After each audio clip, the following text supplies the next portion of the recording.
weeks ago, we talked about how for everything that you want funded, basically everything that's sitting on your to be funded list, that it needs a fundraising one-pager so that donors or anybody that's interested can see that you've already gone through and figured out what's the problem, what's the solution, how are you going to fix it, why should they give money to you, what's the amount that you need, and why it matters. Okay, so I gave that to you in an editable free template. I'll link that video here so that you can go grab that. Okay, but if you email these one-pagers out or you have these one-pagers on your website and a donor or sponsor corporate partner says to you, hey, that sounds really great, it aligns with our values, this is something we'd like to fund, can you give me a more fleshed out proposal? Now you're like, oh my God, now I have to develop this whole proposal, and maybe you don't even know how to develop proposals or you haven't done it yet.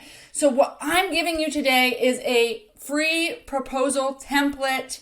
I'm telling you, once I got this template, I have won like hundreds of thousands of dollars using this template. And if you use this template, it will have all the key components you need to show that you've really thought through this. But not only that, not only will you wow the funder and have the funder go, this is a great proposal, but once you've done a proposal that's this in-depth, you feel great when you get the money because you don't just get the money and go, okay, cool, now what do we do with it? No, you've written a proposal that's saying exactly what you're going to do with that money, exactly how you're going to use it, what the budget is, what you're spending it on. So it's like your roadmap. You have the proposal, you just follow it, and then you report back. So it makes it so much easier for you once you are granted the money. So I want to show you that proposal today and give it to you so that you can feel really good about having your one-pagers. And then when they say, can you go a little bit deeper? You take out this proposal template, you flesh it out for them, you send it over, and you feel so good once you get the money and you feel confident that you actually can deliver on the things you promised for that money. All right, let's talk about it.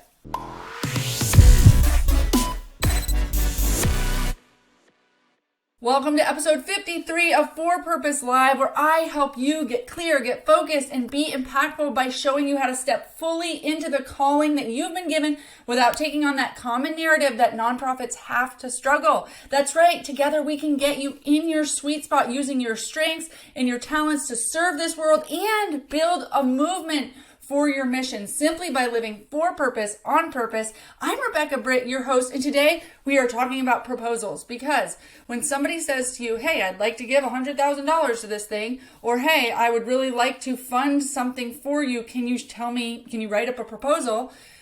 You want to give them a really polished, professional, amazing document that you feel good about and sets the stage for exactly how you will accomplish that once they stroke the check, right? So if you're like me and you want to work while we talk, then go grab that proposal template right now. It's at forpurposelive.com/proposal. You can grab it. It's editable. Drop your logo in, all that cool stuff, okay? forpurposelive.com/proposal. Okay, so let's walk through this. What are the main components of a good proposal? So first off, a good proposal is going to have a title page and a table of contents. One, this just looks professional. But two, sponsor somebody that's going to read through a long proposal, and a lot of times there's a lot of detail in there. You know, if you're going to launch a whole program and you're going to solve a big problem or whatever, there needs to be a lot in there, okay? So the table of contents helps because they can jump right to the budget, or they can jump right to the executive summary, or wherever means the most for them without having to kind of sift through the whole thing. So table of contents also keep us organized as well. Okay, so that title page, it's going to have your logo, it's going to have your organization's name, who the authorized negotiator is, the contact information, your title, the phone, the email, so that they know who can we talk to about this program. Then the table of contents is going to have a project overview, or this is what's going to be in your proposal. A project overview, a professional overview, the proposed approach, the design, how you're going to report back, your timeline, deliverables, and a budget. Okay, so let's go through what each one of those mean. So the project overview is a summary of the whole project. This is like an executive summary. What will you accomplish with this funding in a paragraph or two? Make this really succinct. What's the problem you're trying to solve? How are you going to solve it? How will you use the money? Okay? Then you want to go into a professional overview. Why is your organization uniquely positioned to do this work? If you've seen my episode on a what sets you apart statement, this is where you should drop this in. I will try to add that. below and in a card here so that you can watch that one. There's also a free worksheet that you can use to develop your what sets you apart statement. That should go right here. But mainly this is what has your organization accomplished thus far to position you as a leader in the space? Who's on your team? What are their qualifications? What's your experience? All that good stuff. Why should they give it to you over another organization? Okay. Then the next part is the proposed approach. So you want to write a sentence or two here to summarize your approach. For example, your organization proposes a 3-phased approach to developing and launching a blank program in an effort to whatever you're trying to have as a desired result, okay? So that little example is right in the template and you can use that. So if you were going to do a proposed approach where you have like a 3-phased approach where first you need to research and development, you need to do a literature review, you need to just research and development. You need to figure out who are your key players. You need to develop tools. You need to develop a survey. Then maybe the second thing is that you're going to launch a survey. And maybe the third thing is that you're going to develop this report and show the industry all the gaps there are in your particular problem. Okay. So then you would go through in your project design and you would say phase 1, information gathering. Phase 2, tool development or launching the survey. Phase 3, okay, so go through and add the steps of whatever your project is. If your project isn't a phased approach, that's fine. Usually you can break projects down into phases, and I feel like phases really help people understand the steps of the project, and it helps you understand your timeline. Because usually, we might say, oh, we're going to survey all these people and we need money to do it. And then we go, sure, we can get that done and, give us the money. We'll get it done in a month. But it actually takes a long time. Like, who's developing this survey? Where are we sending this survey? How are we reaching these people? Like, there's a lot to think through. So you want to pause and really think through all of the steps and a timeline. How long are you going to leave the survey open? You don't just launch a survey and in like 2 days you have all the responses.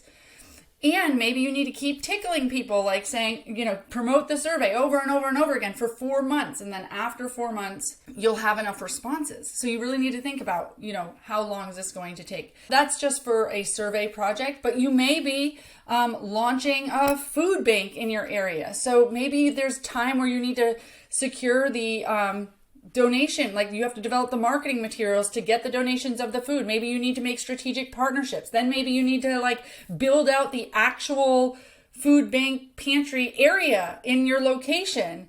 Then maybe you need to hire volunteer and staff. Okay. There's a whole bunch of steps to actually launching a specific program, and you just need to think about your different phases. I think that donors can follow phases of a project pretty good, and it shows that you have thought through that it isn't just we'll do a food bank.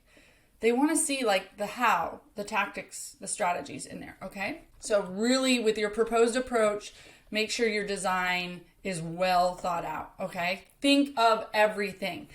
Even if you're doing a survey, what survey platform are you going to use? Is it secure? Is it, these things that they will love to see that you have thought through, okay? Maybe if you're going to, erect a new building on your property, then you need to get the permits, and how long does that permit take?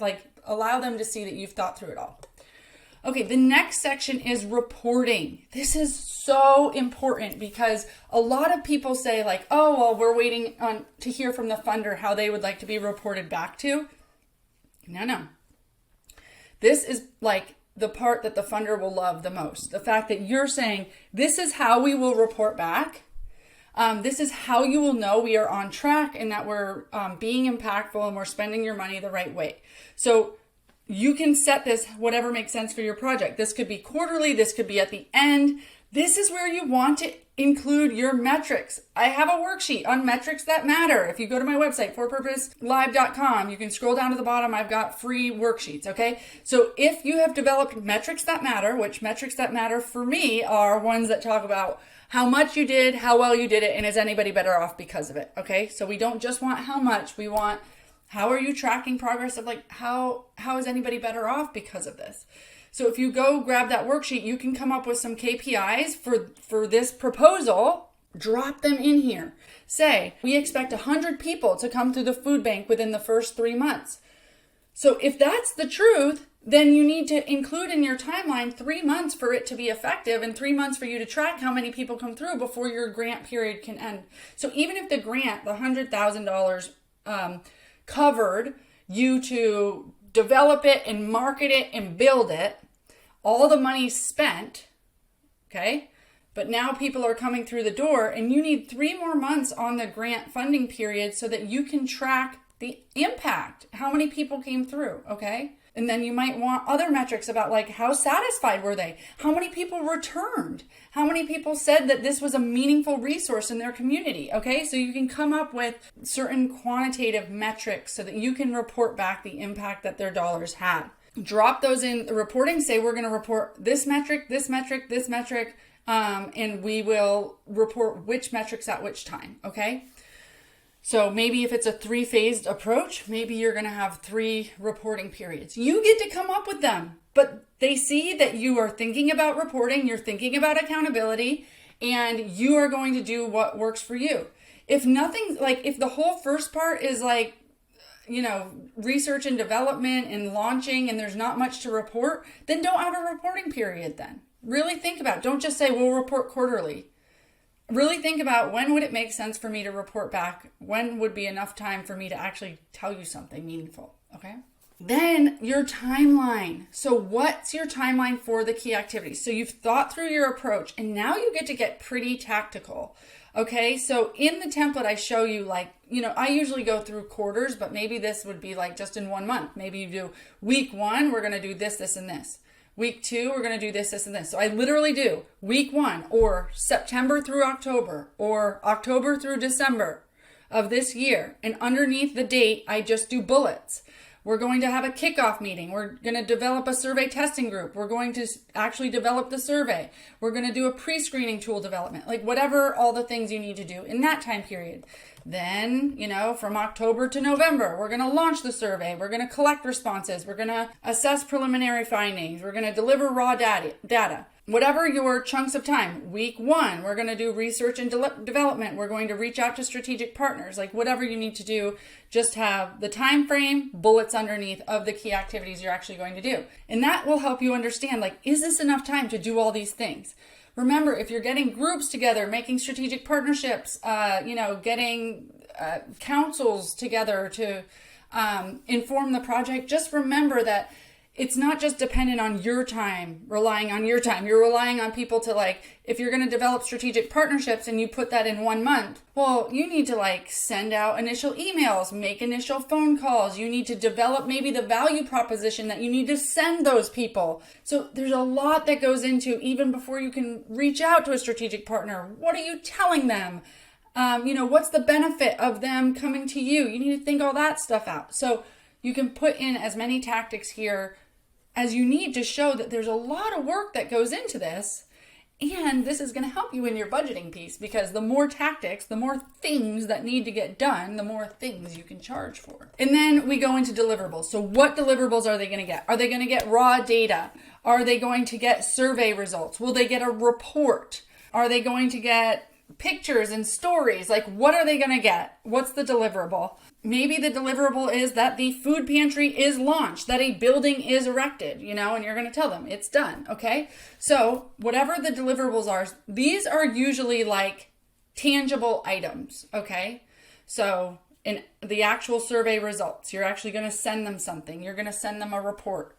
You're going to show them that something was built. Okay. All you have to do is list the deliverables like in a table, and then what's the expected completion date, so that these are like the major milestones of the project. And then the budget. How much will it cost for people and supplies? So usually I break this down as project team time and cost. So what does it cost for the principal project manager to manage the project? How many hours will it take? What's their hourly rate? If you need other people to come in, you need somebody, the construction person, you need a quantitative analyst, you need a communications person. All of those people need to go into the budget so that you can execute what you said you can execute. And that's what, I would just put in a contractor rate. Even if you have people on your team that are going to do it, I would just put what it would cost you, even if that team member went away. So if I was going into the free market today and I needed to get a social media manager, that social media manager is going to cost me $35 an hour as a contract rate. If I personally on my team have somebody that is $15 an hour and I'm probably going to give her most of the work, that's fine. But if she goes away, you do need to be able to complete the grant. So I always do the contract rate if I was going out into the world and hiring somebody new.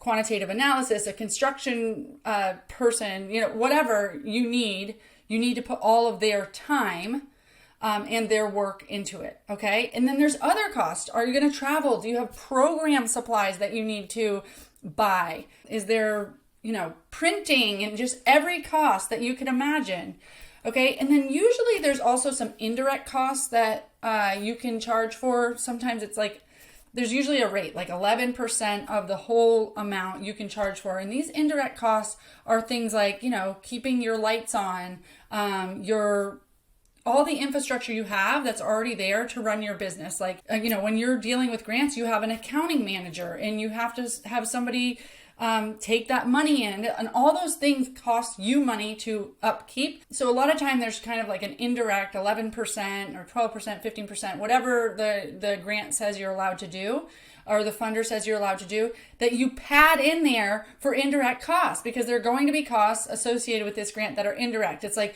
your accounting manager isn't a direct cost of this grant, but you kind of need her to be able to do this stuff, okay? So factor in the indirect costs as well when you do your budget. Just plug in the information, get organized, and I'm telling you, once you do this and you develop this beautiful proposal, what's great about it is you have all this confidence. So you're like, I'm so glad you asked more about this one program that's on this one pager. Here it is, developed into a full-fledged proposal.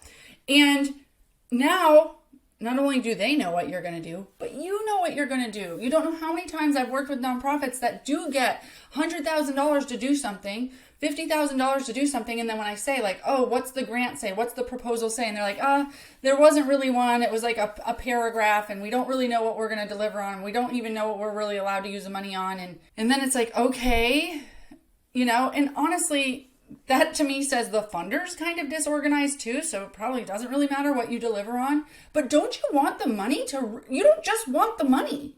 You want the money to push your mission forward. You want to be really, really clear on like, this is the exact thing that this money is funding. And here's our KPIs so that we can measure success. And then you feel great about it. And every time you do this and you win a proposal, you win funding, then you get better and better at it. And then you get to copy and paste because you have, your professional overview already set up, and it gets easier every time. Like when I love writing proposals now because I'm confident about doing it. I've won so many and I've done it using this proposal template that I'm like, sure, let's write it up. And I love no, let's think through every single thing. This project isn't just going to be a quick one. Like it takes a lot of work. Let's think through all the different key activities we need to do and let's charge for those. Okay. Let's get as much money as we possibly can so that because the worst thing you can do is not think through it all and say, oh, I think it'll cost me, $20,000. And then this thing is way more work than you thought. And for $20,000, the funder gets to take credit for all of this stuff, but really you've put like $40,000 into it because of all the different people you've had to bring in and your time. So don't undervalue how much time it's going to take you, all the supplies you'll need, everything it really will take. Okay. And I'm telling you, whatever time you think something's going to take, add to that because it always takes more time, right? It's like, oh, we'll get the emails of some strategic partners. And then when you sit down to do it, you go to all of their websites to try to get their emails and you can't find their emails and it's a lot harder than you thought. And now you're bringing in a team member so that they can look at it and you never charge for their time. It's like, there's always something. So add on, okay? All right, I want to see you guys write proposals. Like, I don't want to give you just enough, which like that one pager is great. Everybody should have a one pager. If there's anything at all that you think that you need funded, that you think should be funded, if you don't have a one pager, nobody's going to even look at it. So that's your first step to showing, yes, we've thought about it. We know what problem we're solving, why we're the solution, why us, why it matters, how much it's going to cost. And then when somebody bites on one of those are like your little bait. And when somebody bites on one of those and goes, tell me more, Sure, would you like me to draft up a full proposal? You draft up the full proposal, okay? And then you have like your roadmap and you're confident and they're like, holy smokes, this person's so organized. This is the best proposal I've seen. We'll give you that money. And now you're in the proposal winning business, okay? All right, I hope that was helpful. Please comment below on something that you are going to build a proposal for. Please like, subscribe, send this video to anybody that it would be helpful for. I want to see nonprofits do well. I want to see nonprofits be less overwhelmed and more intentional so that they can be more impactful. Thank you so much for your service to this world. Until next time.